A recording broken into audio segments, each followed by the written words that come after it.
మేము ఇవ్వాల్సిన food pockets కానీ అవన్నీ వెళ్తున్నాయి. ఇంకా ముమ్మరం చేస్తున్నాం. ట్రాఫిక్ కూడా కంజెషన్ ఉంది, అన్ని రెగ్యులేట్ చేస్తున్నాం. చివరి ప్రాంతానికి కూడా వెళ్లాల్సిన అవసరం ఉంది. కొంతమంది పేషెంట్ కూడా ఉన్నారు, పిల్లలు ఉన్నారు, కొంతమంది ముసలోళ్ళు ఉన్నారు, వాళ్ళు కూడా తీసుకురావాలి. ఎవరు కూడా ప్యానిక్ రియాక్షన్ అవసరం లేదు. అందరూ ఓపిక పట్టండి. 1 గంట 2 గంటల్లో అందరం ఓపికగా ఉంటే ఇంకా తొందరగా పనులు అవుతాయి.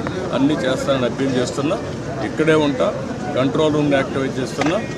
ఎంతవరకు చేయగలుగుతామో అన్నీ చేసి అందరిని ఆదుకుంటాం. 110 పైన బోట్లు పనిచేస్తున్నాయి. అదే మాదిరిగా 4-6 హెలికాప్టర్లు వస్తున్నాయి. ఒక హెలికాప్టర్లో ఫుడ్ పెట్టడం కానీ, లేకుంటే బోట్లో తీసుకుపోవడం కానీ, పేషెంట్లు తీసుకురావడం కానీ ఇవన్నీ జరుగుతున్నాయి. వర్షం కూడా పడతా ఉంది, అయినా కూడా ఎక్కడ ఆపరేషన్స్ ఆపం, అన్ని విధాలు. సార్, ప్రకాశం గారి 69 గేట్ దగ్గర బోట్లు కొట్టుకురావడం ఏమన్నా కుట్రే ఉంది? ఇవన్నీ ఇప్పుడు నేను అవన్నీ మాట్లాడను. ప్రతి ఒక్కదానికి మనం అవన్నీ మాట్లాడడం కరెక్ట్ కాదు. ప్రస్తుతం నా డ్యూటీ ఎట్టి పరిస్థితుల్లో కష్టాల్లో ఉండే ప్రజలను ఆదుకోవడం, వాళ్ళ ప్రాణాలు కాపాడుకోవడం, తక్షణ వాళ్ళకి కొంత సహాయం చేయడం అవసరం. అదే చేస్తాం. ఇంకా కూడా మనకు ఓవరాల్గా అక్కడే ఉంది.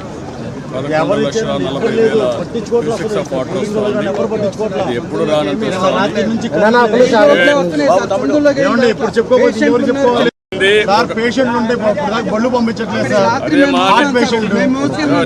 మాట ఏంటండి, 1 గంట టైం ఇవ్వండి, చేస్తాను. మమ్మల్ని ఇబ్బంది పెట్టి, నన్ను ఒక్కడే ఇబ్బంది పెట్టినా కూడా అందరికి న్యాయం చేస్తాను. విన్నానమ్మా, మీ కష్టాలు అర్థం చేసుకున్నాను, అందరిని ఇంటూనే వచ్చా. ఇప్పుడు మళ్ళా పోయి నేను అన్ని స్ట్రీమ్ లైన్ చేస్తాను, మళ్ళా వస్తాను, నేను చూసుకొని చేస్తాను. నాకు వదిలిపెట్టి నేను చేస్తాను.